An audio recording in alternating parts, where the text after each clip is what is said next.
Welcome to the DJNTV Chill Room Chat, your space to unwind and talk shop. This episode is sponsored by MadeByDJs.com, innovative tools designed specifically by DJs for DJs. DJEventPlanner.com, the industry standard for streamlining your business and booking faster. And DJRequests.com, the easiest way to manage your dance floor's vibe in real time. Support the show by using our Amazon affiliate link at DJNTV.com/Amazon. Now, let's get into the mix.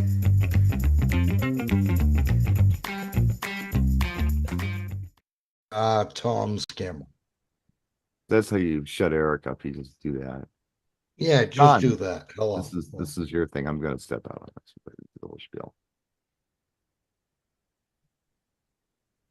Whenever you're on, John. Yeah. Are we on? It doesn't say that we're recording. Oh, there we are. Okay, we are. We're on. Hey, welcome everybody. It is a gathering of the masses, and we're all back here in the brand new year for our first 2026 record roundup.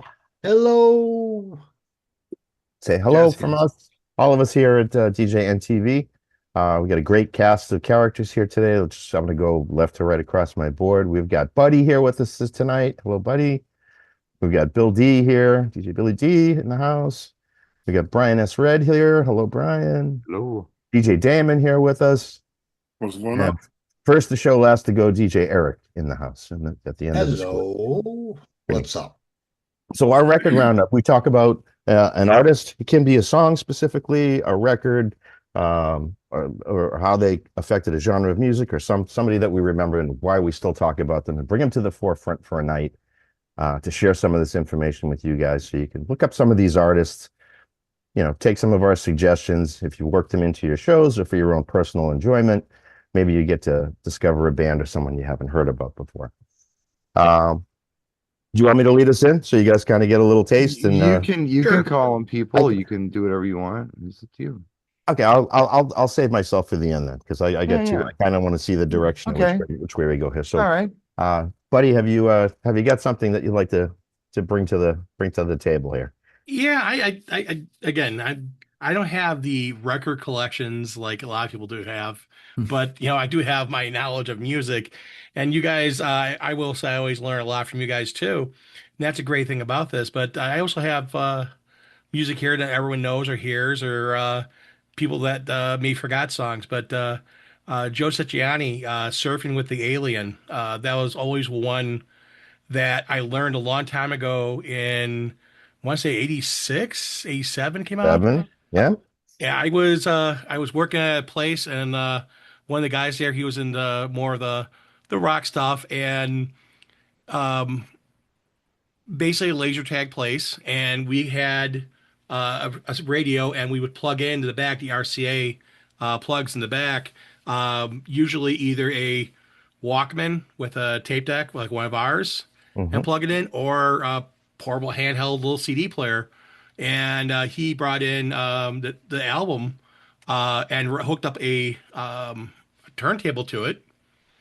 And I'm like, hey, I gotta get into this. I can get into turntables, and stuff like that. That's what started me sparking to think of DJing.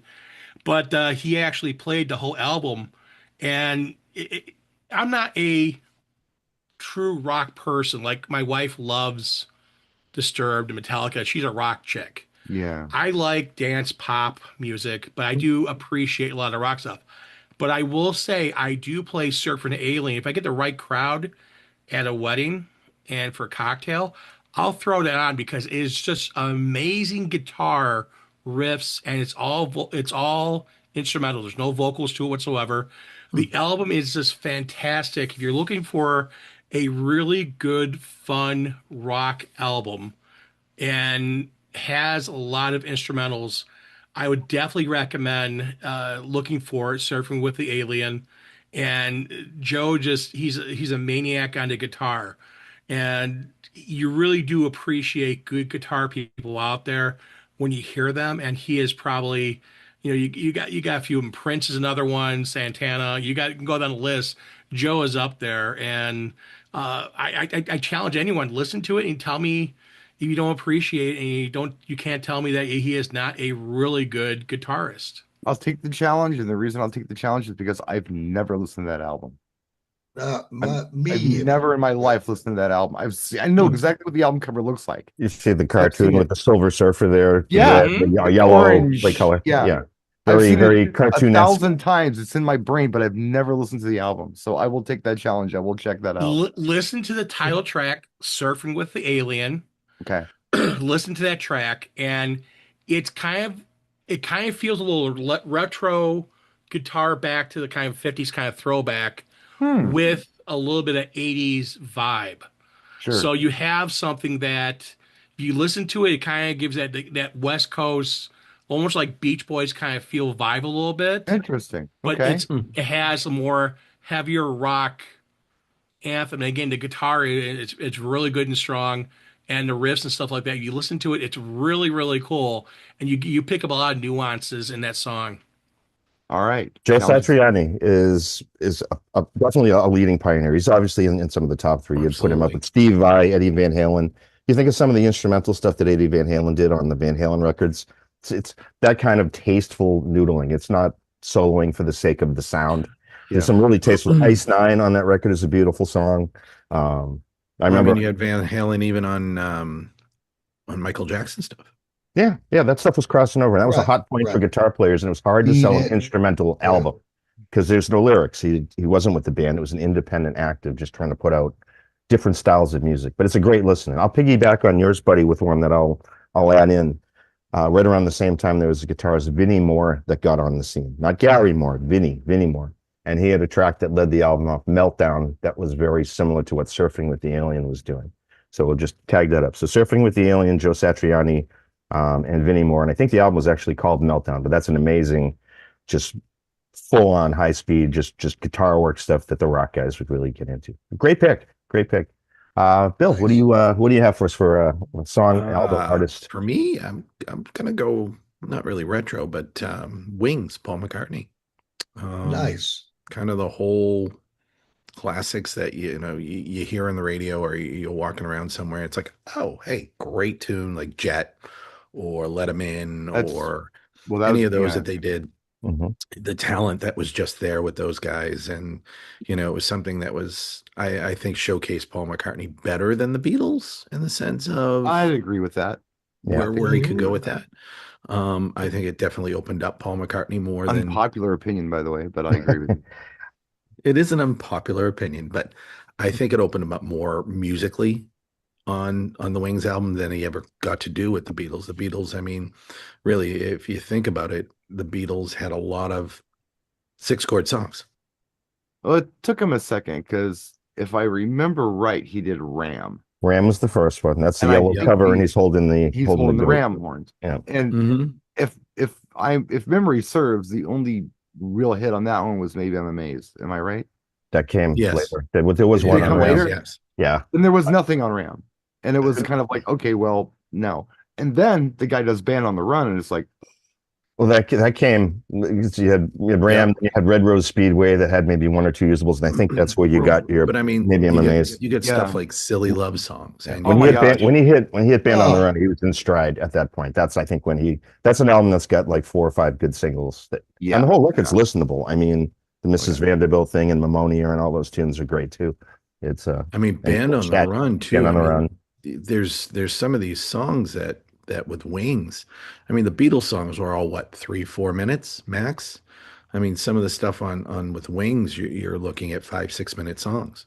I never thought of this. I never thought of this until now.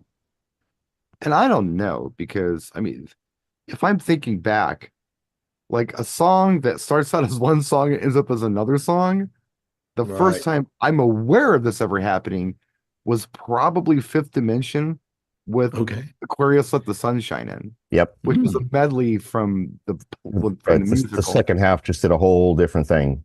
But then you've got Band on the Run, which is like 3 different songs. Yes. Go to the Beatles too. Think about Day in the Life and how it's. I read the news. And A then it's little okay, bit. fell out a bit. It's like what just happened. Well, that's 2 songs. It's a new song. It goes right back into it. But they got 3 in Band on the Run. And then what happens after Band on the Run? I think chronologically, you get Queen Bohemian Rhapsody. I wonder if that inspired them to do something that was more theatrical and storytelling musically, like an opus, if you will, opposed Well, to look at the just song "Let 'Em In." You know, someone's knocking at the door, someone's ringing the bell. Do me a favor, open the door, let 'em I in. remember when I heard that on the radio for the first time. I'm like, what is this song about? To my big sister. Thank She you, said, Captain Obvious. he's a lazy butt and he won't get up to answer the door. He's letting somebody else do it. Don't be Yeah. lazy Right. like this guy. He's, Let he's 'em too in. high. He's too high. He's too high But to then he get off the rattles sofa. off, then he rattles off names like Auntie Jen, Uncle Ernie, that kind of thing. And he just Well, kind what of about rattles. listen to what the man said Oh, too. it's beautiful fun. Right. Beautiful I mean, fun. they have many Well, hits. Paul was a Yeah. machine. I mean, that Oh guy my was God. Yeah. Yeah. Absolutely. But He, what I was going back to is I think it opened him up musically more than the Beatles ever did. absolutely. He I took on agree. more complex arrangements for sure. I think he was on Yes. fire up till about Pipes of Peace, he which would have wasn't been answering to anybody anymore. 86. He was just doing what he wanted Just gonna to do what he didn't wants have to. to Right. work Yeah. around anybody else. I'm gonna do what I want to do here. Right, the producers weren't knocking on the door, let me in. Hey, Paul, you got a single? He's like, I don't care about singles anymore. It I was was in the funny Beatles, because man. last year I Right. was at NAMM and the company was there that makes his bass, and they actually had one of his prototypes there. And I got to handle it and play it, and it was actually fun until Corey Feldman walked in and like literally took it out of my hands. That damn Corey Feldman, he screws everything up. He does. He actually looked like a Teenage Mutant Ninja Turtle too. He probably is a Teenage Mutant Ninja Turtle. But great pick with Ben on, of course, and celebrating Paul McCartney. Still with us, knockwood, and Yeah. hope yes for a long, long, And long doing time. his thing. And- Doing and his thing actively. Yeah, he's getting some 83. help. He's getting some help on the background vocals these days, but he's still playing the piano and he's up there. But here's the funny thing: Playing a lot of the 1960s tracks were Beatles hits. written by Paul and Linda McCartney. Of course they were. Just like a lot of the songs in the Beatles were written by Paul and John, Lennon McCartney. And I don't think John was present for a lot of that stuff in the later days. All right. I It think was done clearly as a- Paul's the most prolific, and I think just everything he touched just Mhm. had. But you can hear the difference between a Paul and a John song. Yeah. Paul just Yeah. had that Right. that ho, ho, ho optimism, and John Lennon was very matter of fact, very sarcastic, and it was it was the push and pull of the two of them, the yin and the yang, that made them the magic that it was. I think I was telling you recently, John, that I went ahead because I'm more of a fan of former Beatles than I am of Beatles as a collective. But I went back and I listened to what's the song? Day Tripper. And just in the chorus, I know that's a John Lennon song, but Paul did contribute a little bit to it. But the chorus, to me, Paul does so much for that chorus, just in his vocal delivery. It's so good. Just the Paul specific part is so good. I never noticed it before, but the guy is just outstanding. I'm a big Paul McCartney fan, always have been. And if you really want to overwork a bass player, have them try to play along to silly love songs. Oh my gosh! Wow, he's playing in 64ths, and the song it's kind of mellow. I'm like, It's wow, unnecessary. what are you doing, man? Insanely good. It's But like it's he's the percussion of the song that drives it forward. Yes. But I That was is a playing that masterclass. on the stream with Trevor, one of our guys, and he's playing it left hand. and he's just like, oh my God, how busy is that bass line? And it just keeps going and going and going. And it's good. And it's good. It's And he's very singing. good. Singing. I Wow. imagine he's singing while he's doing all this, Yes. Eddie Van And Halen dancing. bass noodling. And Yes. dancing. I mean, that's his jam. So for sure. So much to say class. about Paul, but World class. masterclass in musicianship and everything that he touched. Absolutely. BSR, what do you want to give us for a suggestion to tune a record? No, I'll go ahead and talk you through my Christmas. Wait a minute. What happened to I think Goofball? Goofball just stepped out for a Unplugged second. himself. He'll be back, he right? hit the cord. He'll be back. Okay. Okay. So Yeah, he was reaching down for something. All of a sudden, it's gone. Or he's yelling at Paul McCartney stuff, and we couldn't hear him. He's like, why can't they hear me? Yeah, so perhaps. he could be back. So I got some Christmas gifts this year All right, from the floor is yours. my little brother. Heard that I didn't have this album, and he found it for me. And it's an original pressing. It's very clean. Ooh. It's one of the best debut albums ever, in my opinion. And it's a very diverse album. I can't think of many albums that are more diverse, especially for a debut album. I'm gonna put my reading glasses on for this one. And if you aren't familiar with this album, I think you should be. There's a lot of really interesting stuff on here. And that would be Steely Dan's Can't Buy a Thrill. This came out in 1972. And just putting the album on is an experience. I mean, and I've got to put myself in a time space where it's 1972. I don't know what this is. It looked interesting. I picked it up at the record store. I dropped the needle on side 1. And the first thing I hear is Do It Again, which, if you don't know, kind of sounds like a Santana song. It's really good. It's got a Latin vibe to it. It's got congos and shakers, and it's groovy as hell. It's very groovy. It's a song you expect to hear bumping out of a lowrider going down Whittier Boulevard. It's that kind of song. And you better believe it was bumping out of lowriders going down Whittier Boulevard. So that's the first song you hear. Then you hear this other song that almost sounds like it's Crosby, Stills, and Nash called Dirty Work with a completely different lead singer on it. And it's really good. And that song has been redone by a lot of people. And then there's a song on here, Only a Fool Would Say That. It's kind of a diss track to John Lennon, speaking of Beatles. Things that he had said, they were kind of poking fun at him for some of his idealisms. And so it goes back to the McCartney thing. What was it? How Do You Sleep? That Paul wrote to John, and then something John wrote to Paul, and they were just like, yeah, for a minute. Right. And Steely Dan chimed in with it. But it's a great album, and you Reeling in the Years is on this album too. So this is a fantastic debut album right here from Steely Dan. And to sweeten the pot a little bit, my second favorite Steely Dan album he picked up as well. It was one of their last ones when they really had chart success, because when Steely Dan would release an album, you would hear it on the radio, and then eventually you didn't hear Steely Dan songs on the radio anymore. But this is the last one that you actually heard songs on the radio about, and it's Gaucho. I really like this album too. And this came out in the 80s, and it's got Hey 19 on it, Babylon Sisters, Time Out of Mind is a great song. It's on this one too. And in my brain, I'm thinking to myself, you know what? If I had a copy of Can't Buy a Thrill and I had a copy of Gaucho, I would have like my favorite Steely Dan stuff. And now that I have them, I can't help but think to myself, I really need a copy of Pretzel Logic. And Aja, if you don't have Aja already, you should have that one too. You know what? That's the one I'm almost protesting to have. I don't. I still love Hey 19. I do. It's a great song. It's a funny song to sing to it now. Yeah. It's that's Clapton-esque. That's kind of his vibe. And so they could change in and out of character so effortlessly between records. Like do it again, and like all the other funky stuff that they came out with. It's funny to me because I mean Donald Fagen, the guy who wrote this song, at the time, what was he? 32, 33 years old. And it's about him dating a younger girl and how she just doesn't understand what he's talking about. Like, she doesn't know who Aretha Franklin is, and they don't have anything to talk about because she's just a kid, you know? Like, hey, remember when Prince played the Super Bowl? She's like, who? Who's Prince? Right? Kind of the same thing. That's the analogy. It's the same thing. Yeah. Yeah.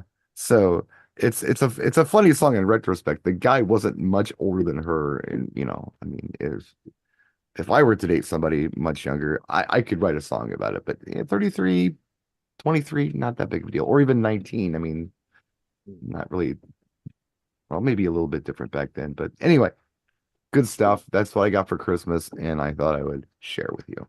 So Gaucho's the new, and what was the first? Taylor? Well, yeah, Gaucho was like the last big commercial album where it actually, because Hey 19 was on the charts, as was, I think Time Out of Mind got airplay as well.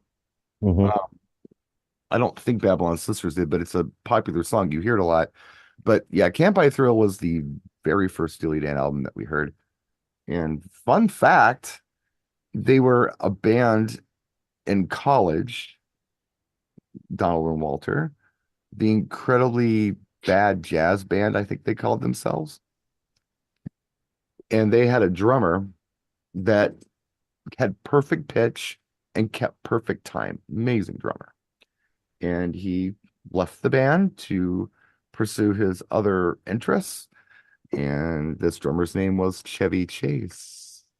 And yes, that Chevy Chase Welcome to Weekend Update. was Wow. technically I'm the Chevy first Chase. drummer for Steely Dan I'm Chevy Chase. before and they you're were not. Steely Dan. Yeah, the incredibly bad jazz band or something like that's what they called themselves. But yeah. And Donald Fagen, there's interviews out there where he says, yeah, he perfect timing and he sang with perfect pitch.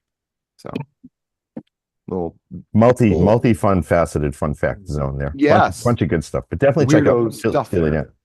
Dan. And Yes. Babylon Sisters didn't really get a lot of airplay, but it's on every single greatest hits LP that comes out. Oh yeah. I mean, It stands up to the rest of their catalog. every yacht rock sure. playlist, it's everywhere. Pretty much. If you get the yacht channel on, you're going to hear it at Yeah. some point. Now, my favorite song on that album is Time Out of Mind. I love that track.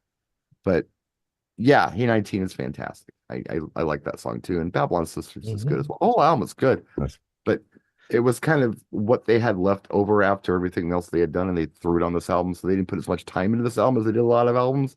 Kind of like Led Zeppelin's Coda in that regard, I believe. But it's still good. So I still like it. And I remember my brother-in-law had this album when I was a kid, and I used to stay at their place a lot when I was younger. Their apartment, they'd be gone at work, and for Christmas vacation or whatever, I just want to get out of the house and I go stay with them. So I would go through his record collection. I put Gaucho on a lot. That was one I liked to play a lot on his cool record player that he had in their first apartment. So Very cool. good album, good stuff. But I'll kick in another fun fact. Lord Tariq and Peter Gunn like Black Cow so much they resampled it for for New York. You might have to explain to him who they are. Yeah, we'll play a snippet of that after the show, so we can get you Black Cow and get out of here. Get from the actual Steely Dan lyrics. Yeah, But, yeah, it was Uptown, baby, Uptown. Yeah. Steely Dan's a goofy rabbit hole. I mean, they didn't. I don't know. I got to be careful how I say this. I think after FM and the Asia album, they were pretty consistently jazzy rock kind of stuff. And the production was always amazing on it. But before that, they played in several different styles. Like there wasn't one specific style that you could nail down as a Steely Dan staple, because a lot of their songs sounded different. Just the first two songs on Can't Buy a Thrill are so different. And then really Yes. it's a completely different track. Yeah. Mhm. And then the one that's the most popular, and it was my favorite song when it came out when I was tiny. I heard it and it blew my mind. I loved it. Is on Pretzel Logic. It's called Ricky Don't Lose That Number. And that's a fantastic track. That's great too. It's almost Charlie Brown jazz sounding in a way. It's just very different. Yes, the Vince Trio. Absolutely. Yeah. It's funny you Probably. bring that up, Ryan. Yeah. It's funny you bring that up, Ryan, because FM, remember that? Yeah, no static at all. Oh my God, I loved it. It was so different. Like you said, all their tracks are like you said, you couldn't determine is that them or is it, Everything after FM kind of Yeah. sounded like FM. So Asia kind of sounded like FM, and Gaucho kind of sounded like FM. Everything Yeah. kind of had the same jazzy. Everything sounded like Peg. But then they could drop Which real is in the not years and wrong they about sound like that. the Right. Eagles. Yeah. Yeah, right. That's what I'm saying. The older stuff, it was very diverse. It was very good, but it was very diverse. So anyway, cool stuff to check out. Cool stuff. At least pick up a greatest hits if you don't have a bunch of Steely Dan in your collection, because you'll dig Yeah, it. It's absolutely. a total vibe across the board. All their stuff. It's very yacht rockish, but yeah, jazz on the edge of the. A very good friend of mine is in a Steely Dan cover band. It's funny because I remember when we were buying CDs in the early 90s, and all these collections were coming out, greatest hits collections from Right. these former art, and you would buy them to have in your collection just in case you had to play anything as a DJ. It was amazing to have all this stuff and have such good fidelity on it. And a CD came out called A Decade of Steely Dan. Mhm. Dirty Work wasn't on it. I mean, there was a lot suspiciously missing from this album. Looking back on it, I mean, I'm sure there have been greatest hits collections since that are a little more complete for Yeah. some of their more, shall I say, noteworthy songs. But yeah, Oh, checking out these albums individually, I think, is almost a better experience sometimes. Right. Especially Can't Buy Thrill. That one for shizzle. oh. Check Well, the that one label out. could have been pushing for a Greatest Hits Volume 2, and holding back some of the steamers there. Yeah, maybe. Yeah, I mean, I'm sure there's like super deluxe edition greatest hits that are 5 discs Yeah. long or whatever, but Yeah. didn't do a bad song. It's just some are more popular than others, I guess. But an interesting act to check out, and some of the best production you're ever going to hear Oh, on absolutely. anything. Some of the best Pristine. musicianship you're ever going to hear on anything too. That's true too. So They do wear many hats in that regard. So no, Mhm. awesome record, awesome both records, and great pick. Thank you. Thank you. Damon, what would you like to give us for an artist or a record today? Yeah, well, Brian set the bar so high. I don't know if I can top that. I mean, he Hey, pulled out. George Clinton gave Dave Steely Dan a run for their money. It was- Yes. Well, But, well, nice segue. Okay. Well, I mean, the group I'm going to talk about, they actually consider themselves as the P-Funk of rap. They kind of market themselves kind of like after George Clinton and Parliament Funkadelic. They have multiple characters in the group. Yep. Some people consider them a one-hit wonder, but I don't consider them a one-hit wonder. They actually have multiple. Brian already knows where you're going. Like, Look at him. Yeah. They actually had multiple hits. Yeah, of course they had one song that just kind of like changed everything. And of course it tore up tons of speakers with their crazy reverse bass that they had on their main song. I'm talking about the group Digital Underground, but I am not talking about Humpty Dance. I am talking about the song Same Song from Digital Underground. Okay, which yes. is a very great song. And of course, if you listen to that song, that is the very first time you heard one of the greatest rappers to ever come out, Tupac Shakur. Yes. That was his very first song that he appeared on. Tupac, go ahead and rock this. It's a Yes. And if you look in the background, Brian is actually going. He's going to go pull a copy of that. Digital, yeah. Exactly. He's going to get it. And the cool thing was I actually got a chance to perform Tupac's verse of Same Song at a show one time when they were here. And this was long after Tupac had passed away and we were doing a show with him. And I was DJing on stage. When they came on to perform and they did that song, they actually pulled me into the side and was like, hey, do this verse. No kidding, huh? That's pretty cool. Wow. Yeah. Wow. First Not a lot of time I folks know met that- Digital Underground was actually a conference in Las Vegas. It was the first year I met Jay. Yeah. And they were the headliners at conference. And we had met one of the photographers with Mobile Beat, got backstage, hung with them, kept bumping into them for a couple of days during conference. And it was funny because they could never remember a name. They just called me Boston. But those guys were actually really cool guys. Shock G was really cool. Money B was really cool. I can't remember their DJ, but they were all really cool guys. And I had a great Had you run time. across them in 1991, Tupac was actually one of their roadies Yes. that got to do that verse. He was rolling cases for them in and out of, because he was West Coast Connection out there. Yep. And whether he was hanging in the studio when they're recording or whatever, but he got that one line on the song, and next thing Tupac's got a solo career. Yes. So it was interesting that they kind of launched it, and that was Actually, with Keith Shockley too. I mean, he's super talented. If you look at the video for Humpty Dance, you can actually see Tupac dancing in the video. I bet. I've never really examined things to share with the class. I'm sorry. Here we go. I knew he was doing it. Little Humpty action. Okay, first of all, packets. First of all, the vinyl. First of all, Same Song was on the CP. Yes. Right here. Yep. Right there. It's the first track on the CP right here. And that was never opened, right, Brian? Oh, was that never yeah, open? it's open.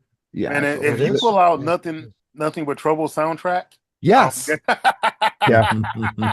Which ties back into Chevy Chase and Dan Aykroyd, right? Yeah, so yes, exactly. Hold my beer, Brian. Hold on. Yeah. Hang on. He's got more. I actually have something really special to share with you guys. Cool. And I'm so happy that I have this, and it's personalized as well.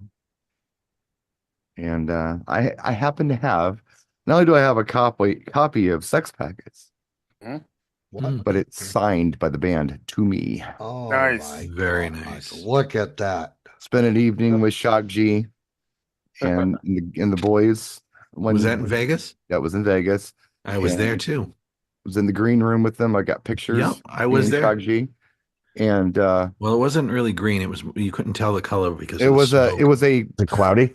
stupid was very Riviera cloudy. banquet room. And they were kind enough to sign this for me. So That's That's awesome. cool. That it is was great. Shock G's Yeah, no longer with us, aka Humpty Yeah. Hump. Mhm. But yeah, I have this and I'm pretty My Pretty, guy, one of my guys that I was there with actually got the glasses from Shock. oh yeah. Oh, nice. Really? I got Yeah. Pee Wee on here.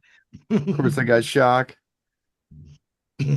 Eddie Humphrey Hump right there. 2012. What year was that? 2012. Well, So here's another funny fact about them. When the whole Humpty Dance first broke out and they was doing a MTV video interview, and it was Five Five Freddy and Digital Underground, and they kept saying we want to meet Humpty, and Shock had to actually pull him to the side. And he's like, Dude. he doesn't exist. I am that guy. yeah. he's just Character. He's just a character. Then you put on the nose and Yeah, now I had got to the put on- voice. Yeah. So they had to like cut, and all of a sudden he had to put on the nose and everything, the glasses with the nose and everything, just to like. Yeah, but did he limp to the side like his leg was I know. It's broken? basically like a Yeah. Groucho Marx disguise when you think about Yeah. it. That's The what I'm eyebrows. saying. Superman disguise does work. Put on the glasses, nobody knows who you are. Yeah, that was it. The nose. Yeah. No, I think Damon's the one who actually turned me on to this. What's But up? but Shock G was actually a like a really good songwriter and he was a classically Mhm. trained pianist. Actually, you want to know something? He actually got credit on a Prince song, Crystal Ball. Really? Oh Really? wow. Ooh. I Yep. didn't know that. If you look at the Crystal Ball album or EP or whatever, Shock G is actually credited on there for help And writing. that was way before Sex Packets did anything.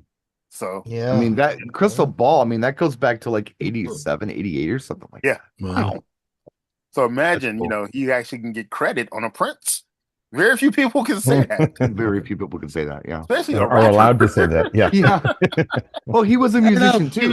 He was Yeah. he was a legit musician. Yes, he was. He And was. I'm disappointed in you, Brian, because you should know this. You're a huge Prince fan. Oh, Well, I mean, maybe I he, did he, mention he can't that. read every credit. I mean, you can't read all the liner you notes in a day. You got. There's I'm like, just yes, you busting can, out. you That was bastard. a, Yeah. that But was there the you show can that I met read him, it, Brian, you at bastard. that That's my conference. That entry. was the first Digital year I met Jay. Underground Good entry. theme song. Good entry. Thank you. Yes. Same song's a awesome. great song. And Awesome. you don't sleep on Do What You Like and don't there's so many just Yeah. great Digital Underground songs. Well, like I said, this was before Tupac became all militant. Right. Yeah. Yeah. Where he strapped on the bandana and things Right. got went one Yeah. way or the other. I never thought of them kind of taking over where P Funk left off, but now that you say it, yeah, I see it.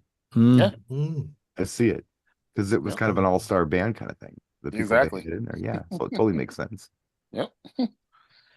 Somewhere in a lab, he was working on that on a piano, and it was really Late one classic night, sounding yeah. song. And then, like, you know what the song needs? A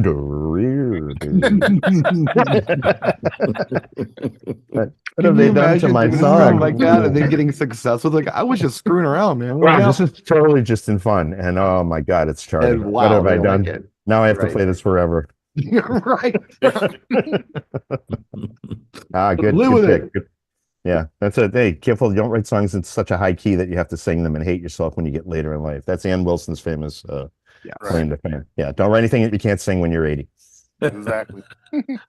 To Eric we go. Eric, what have you got for us? Last but not least. I'm Second to excited. last, but that's okay. What, John's gotta Brian? go yet. I didn't go yet. Go ahead, Brian. Oh, who didn't go yet? John. Me, John. I'll wrap it up at the end. I got one. Oh, John's gonna do it. Okay. I'm gonna go with an album that was released in 1981. Had 4 singles, which is about accurate, right? For 80s, right? You know, A good album's gonna have 4, yeah. I'll give you the singles, and once I start rattling them off, you're gonna know who the artist is. In the Dark, My Kind of Lover, The Stroke, and Lonely is the Night. Mr. That's Billy Squire. Squire, right? Yes. Is that Don't Say No? Yeah. Yeah, it was Don't Say No. Yes. Yeah. Yeah. And listen, I really have. I've never been a huge Billy Squire fan. I, that's just me. Don't judge me. But I do believe. No, seriously, No, I've always liked Billy Squire. did I you like really? Billy Squire. Okay, yeah. Yeah, I like Billy Squire.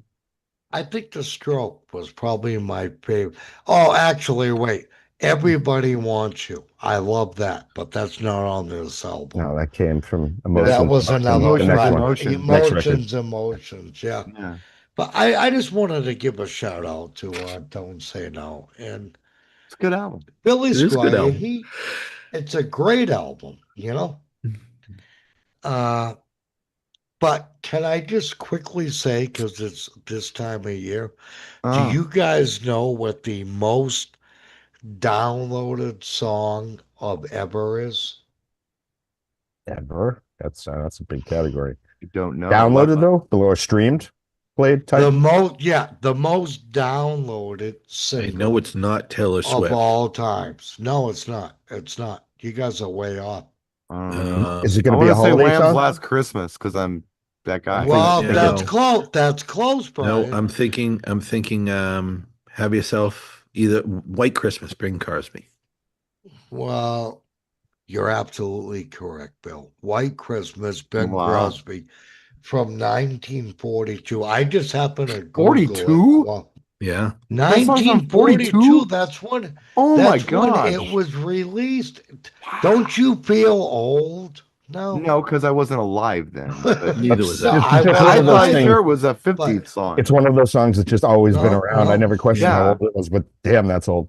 It's always been there. Like that rock out back. It's just always been But I know it's people who funny. haven't lived that long. It's funny though. That's the most downloaded single of all time. You want to know what number 2 is? What's that? You guys ain't gonna believe it. And then I'll end my segment, and John can go. Spiral into his. Staircase? Oh, damn it! I wish it was. Yeah, me too. No, it was Black Eyed Peas. I got a feeling. if you Really? can That's believe that. Really? Yeah, that's Wow. a contrast. Anyway, That is a that's stark my contrast. record roundup. But God, I couldn't believe that Bing Crosby, White Christmas. I'm like, So there, and I gotta Google this. Speaking of go Billy, ahead, do it, please. because I'm not a Billy Oh. Squire super fan, but I like Billy Well, Squire. I thought you said you were. No, I like No. Billy Squire, but I'm not like Yeah. the guy who like knows all about Billy Squire. Wellesley, Mass. He's Neither from up am here. I. Yeah, Yes. But well, I liked figures. his music. Yeah, yeah. There's a That's right. song He was that a he- Massachusetts guy. there's a song. I don't know if it's an album track or I don't know if it was something he did specifically for the soundtrack. Please But he's share. got a song on some versions of the movie Fast Times at Ridgemont High. Some versions of the movie, the song's not there. Okay. Okay, You know what I'm I'm out, talking about? 'cause- Yeah, yeah. It's No, during the football scene after they wreck the Camaro. Yeah. Okay. That song is really good. Like Some of really you good. guys are Which picking one up is on it? it. What is it? I've Yeah. got the album back there, but it'd be quicker for me to Google it. Okay. Go ahead, Let's Google. see. It is So it's not on every time you see the movie. It's not going to be there. right. I've That's seen the interesting. really and the song is not there. Oh, It's gonna really? be But a I've seen the movie licensing where the thing. song is there. My father's Billy got Squire's this, on Billy my Squire's on brother's got this Capitol. ultimate set of tools. It's so- called The Best Years of Our Lives. Oh, this would be the best years of our life. I remember that. You one. know Remember what? You that. got to play that after It's the got a recording, really, Brian. really, Yeah, really cool yeah. guitar riff to it that's unique. I don't remember hearing it. Like it's not typical Billy Squire style. It's cool. It's unique. And I don't know anybody who's done anything like that, but I don't know if it was on an album or if it was just done for the movie. I have no idea. We'll We have to got to check. play this after the recording. Yeah, we can look after, see if And it's we on the can't play original it now soundtrack. because of No, we can't do that. But what I can do Right, is right. look to see, was this on an album? Because it's it's on the Fast Times at Ridgemont High soundtrack. I don't think it's on anything else. I don't think I've ever Oh, seen it on the really? greatest hits from him. He has like some sort of like a numbered title song, like 16 one hit wonder. Actually, interestingly enough, the song is actually called "Fast Times: The Best Years of Our Or an Lives." illegal alien. That's Just the run name with of it, Billy Squire. Yes, yeah. "Fast Times: The Best Years of Our Lives." This will be And the best years of our lives. some versions of the movie, it's there. Some versions of the movie, it's not. Like the made-for-TV Here it version, is. it's I there. just found it. Yeah. But it's a great song, and I don't think it's on any other album other than the Fast Times at Ridgemont High soundtrack, which I can purchase if you give me Yeah. a minute. You've seen the back movie. here. Do you remember the placement? Was it No. over It's the during the opening credits? football scene. The football. Okay, so it's not So at the if- end credits. They can't cut it. Yeah, if you remember the movie, Jeff Spicoli and whoever Forrest Whitaker's little brother was wrecked his Camaro or Trans Am or whatever it was. It was And Camaro. he's like, yeah, don't worry, my old man's a refrigerator repairman. He's got this ultimate set of tools. I can Yes. fix it. Yeah. And they Yeah, end it up sounds to me like he wrote it just for Fast Times. they end did. up like making it look like the other team destroyed his car and they put it on the Yes. field. So then Mhm. Forrest Whitaker was so mad, he was like really aggressive and they won the game. Yeah, because It he was the song they pummeled were all the playing other- while they were playing that game. It was that placement in the Cool. film. So it was Cool. a song they were playing during the football match. And if you I listen, wonder if there was a video of that. there's other you know, versions of the like film a- where they're playing something else that isn't that song. Because I remember hearing it at the theater and thinking, oh, I love that song. And then I saw it like on VHS years later when that became a thing, or a couple years later, waiting for that moment. Like, I thought this song was better than that. And then several years later, I heard it. Oh, that's the one I remember. That's the cool song. When So, we're done, Brian, I actually have it queued up on YouTube. I'll pop it in. okey doke. Okay, Right cool. there at that. Yeah. Right I'll there. pull at the that point. record for a visual just for fun. Well- but I'm sorry I stepped on your stuff, but No, I'm- you didn't, but I'm waiting for John's record Me too. roundup. Well, I get ours. Then we can put a fork in this. So it's Well, before you what say do No, give me? you don't. Go ahead. Well, before you say anything, John, I'm gonna tell you guys this. There's only one Billy Squire song that really matters, and that's Big Beat. That's Big Beat. Big Beat. That's the only song that matters by Billy If Squire. Stroke came out earlier, they would have been cutting and scratching. With that I'm one. gonna hear that one now because I don't even remember that one. oh, David. Big Beat's But- good. Yeah. Oh Yeah. yeah. I gotta hear that later. But go ahead. All right, go ahead, John. Any last thoughts on Billy, or we're all good on? Oh, we're done. Mr. I Squire, dropped- we're I good. dropped the mic on Billy. Look, right. everything I bring up, Okay. these guys can care less what I No, say. no, that's but go fine. ahead. Nah. No, tough year 2025 was for music, and this story is going to tie into it a little bit.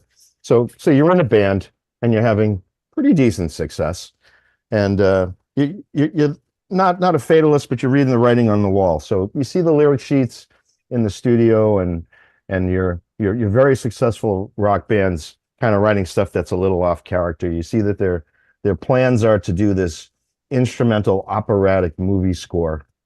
And, you're a guitar player, so you're not really interested in that. But you've had a pretty secluded life because you were able to live in a disguise for a lot of years. And you find out that they may actually be removing that disguise, and part of your whole shtick of your band might change. And then Kiss? you're putting out a record, and your comrades and lead singers decide to put out a disco song on your rock record.